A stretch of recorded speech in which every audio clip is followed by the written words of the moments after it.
BFM Business, BFM Bourse, la carte IMO. C'est votre agence immobilière, elle vous ouvre ses portes chaque après-midi aux alentours de 15h20. La carte IMO pour investir aussi dans l'immobilier. Jean-Marc Le Prado est avec nous, le président du cabinet Enola, cofondateur de Clower. Bonjour Jean-Marc. Bonjour Guillaume, sur notre bonjour à plateau. tous. Les particuliers hésitent souvent lorsqu'ils veulent faire un investissement immobilier dans le locatif. Ils hésitent entre l'ancien et le neuf pour investir. Comment est-ce qu'on peut les aider à choisir ?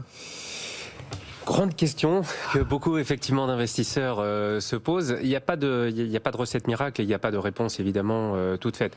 On peut probablement déjà commencer par regarder les principales différences entre un investissement dans l'ancien et un investissement dans le neuf, de manière à pouvoir donner un certain nombre de cartes qui permettent aux gens en fait de choisir entre les deux sujets. Le premier élément fondamental, c'est que le plus souvent on a un prix qui est plus important dans le neuf que dans l'ancien. Alors, certains n'arrivent pas à passer outre le fait de payer 20 ou 30% de plus de mètres carrés dans un immeuble par rapport à l'immeuble d'à côté. Le fait est que sur le marché, c'est cela. Alors il y a un certain nombre de choses qui le justifient quand même. Les dernières avancées en termes d'isolation thermique et phonique se paient. Les dernières avancées en termes d'ergonomie des habitations se paient également. Mais cela étant dit, le fait est qu'il y a 20 à 30% d'écart entre les deux. Donc avec des loyers qui, eux, pour le coup, sont à peu près identiques. Parce que finalement, un T2 au 19 et un T2 au 19 bis, qu'il soit neuf, qu'il soit ancien, il n'y aura pas autant de différence sur le loyer que sur le prix d'achat. Donc, le rendement sera inférieur sur le neuf par rapport à l'ancien. Oui, mais les frais de notaire qu'on paye sur le neuf sont inférieurs à ceux qu'on va payer sur l'ancien. Bon, c'est une petite cerise malgré tout. Ça ne rattrape pas la cherté du neuf, dont vous nous disiez qu'en moyenne, les prix étaient 20 à 30% supérieurs à l'ancien. Mais bon, on a quand même ce petit cadeau des notaires. Oui, c'est significatif. C'est 3 fois plus élevé dans l'ancien que dans le neuf. Donc, c'est plus qu'un petit cadeau. C'est tout à fait significatif dans l'équation économique. Ouais. Alors, quand on parle d'investissement dans le neuf, aujourd'hui, on entend souvent Pinel, investissement en Pinel. Est-ce que ça peut avoir du sens d'investir aussi dans le neuf sans passer par le dispositif Pinel ? Alors certains investisseurs cherchent la plus grande tranquillité d'esprit possible en se disant que dans le neuf, il y aura tout un tas de garanties lorsqu'ils prendront possession de leurs biens, qu'il n'y aura pas ou très peu de travaux à envisager dans les années qui suivent, ce qui est parfaitement exact. L'inconvénient, je trouve, d'acheter dans du neuf sans passer par le dispositif Pinel, c'est qu'on va avoir finalement une fiscalité qui va être celle de l'ancien classique, puisque ça va être la fiscalité de droit commun.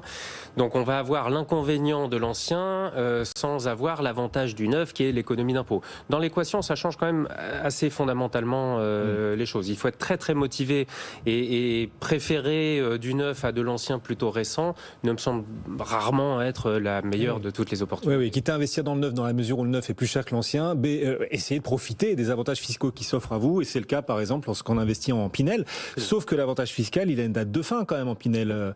Peut être au bout de 9 ans, 12 ans parfois, on n'a plus l'avantage fiscal dont vous nous parlez. Dans ce cas, qu'est-ce qu'on peut faire pour essayer malgré tout de limiter la fiscalité sur les revenus locatifs ? Alors il y a un certain nombre de choses que l'on peut faire.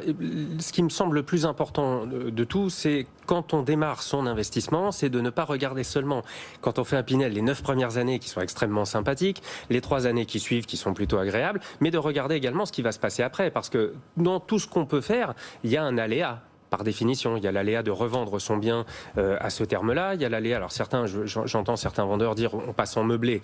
Certes, c'est une très très bonne idée, sauf qu'on ne passe pas en meublé en claquant des doigts au début de la 13e année. Donc il faut d'abord regarder ce qui va se passer si on ne peut rien faire d'autre que de conserver son Pinel.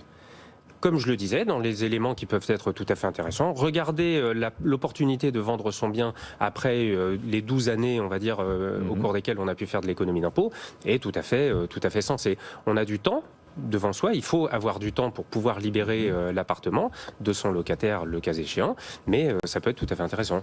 Le passer en meublé également. Oui, enfin, juste une petite question, puisqu'on parlait du Pinel quand même. Quand on revend son bien en Pinel, qu'on a acheté au prix du neuf, on le revend au prix de l'ancien. Ça va être compliqué d'imaginer réaliser une plus-value quand on a acheté un bien neuf, le revendre ensuite au prix de l'ancien. Il n'y a pas de plus-value possible, Jean-Marc ? Si, il y a des plus-values possibles, naturellement, heureusement. En fait, ça va dépendre du marché et ça va dépendre du prix d'achat. Si on est rentré très très fort sur le marché local, évidemment, la problématique va être différente. Si on est rentré au juste prix sur un marché local et que ce marché local a progressé, en fait, la valeur D'accord. du neuf aujourd'hui est plus importante que celle d'il y a 5 ans, qui est celle des produits qui ont 10 ans.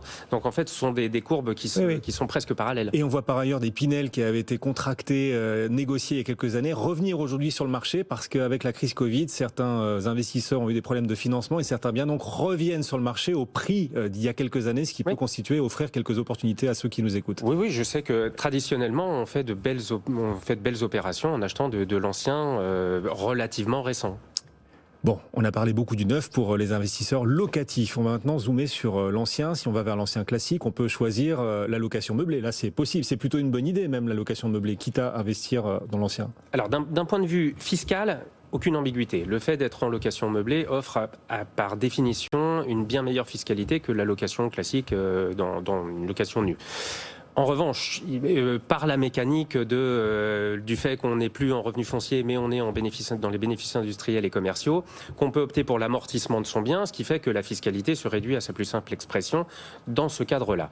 Ce qu'il me semble important de souligner, c'est qu'il y a quelques contreparties néanmoins. C'est pas aussi simple que ça, puisque le fait de louer en meublé va engendrer à peu près par construction plus de turnover de ses locataires, puisque les gens qui cherchent une location meublée très souvent cherchent pour une durée beaucoup moins longue que ceux qui s'installent avec leurs meubles à l'intérieur.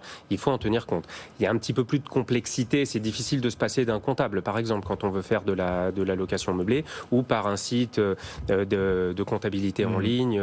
Mais par définition, il faut également envisager cela. Et alors, on a un auditeur qui réagit à vos propos, Jean-Paul, qui nous écrit sur notre site bfmbusiness.com, qui lui se dit que, voilà, avec les campagnes vaccinales qui avancent, les touristes vont finir par revenir, et il souhaiterait, pourquoi pas, faire un investissement en location saisonnière. Voilà, acheter un bien pour le mettre en location saisonnière. Le retour peut-être des Airbnb et Abritel sur le marché à mesure que les touristes reviendront, même si c'est pas encore complètement garanti. Vous pensez que c'est une bonne idée pour les investisseurs ? Alors, d'un point de vue rendement, il n'y a pas beaucoup d'ambiguïté. Il y a peu de placements qui offrent autant de rendement que de la location saisonnière. Donc, avec la fiscalité du BIC au réel, j'insiste bien avec amortissement du bien, on est probablement dans des schémas qui offrent le maximum de rendement de ces actifs immobiliers. En revanche, à nouveau, contrepartie. Il faut être prêt à passer du temps, à mettre de l'énergie en termes de gestion, à avoir une dégradation évidemment plus rapide de ses biens, plus d'entretien, etc., etc. Mais pour celui qui veut s'investir de cette manière-là, c'est assurément, quand on peut le faire, une excellente formule. N'oubliez pas qu'il y a beaucoup d'endroits où la location saisonnière est combattue de manière assez forte par beaucoup de mairies, et ça sera probablement le cas dans les années qui viennent. Voilà, et ça, il faut en avoir également conscience, et puis choisir aussi son timing, bien choisir l'emplacement aussi lorsqu'on veut investir et pour faire de la location saisonnière. Si je peux me permettre de rajouter un point, je pense que quand on va vers ce schéma-là en tant qu'investisseur, il faut avoir en tête un plan B.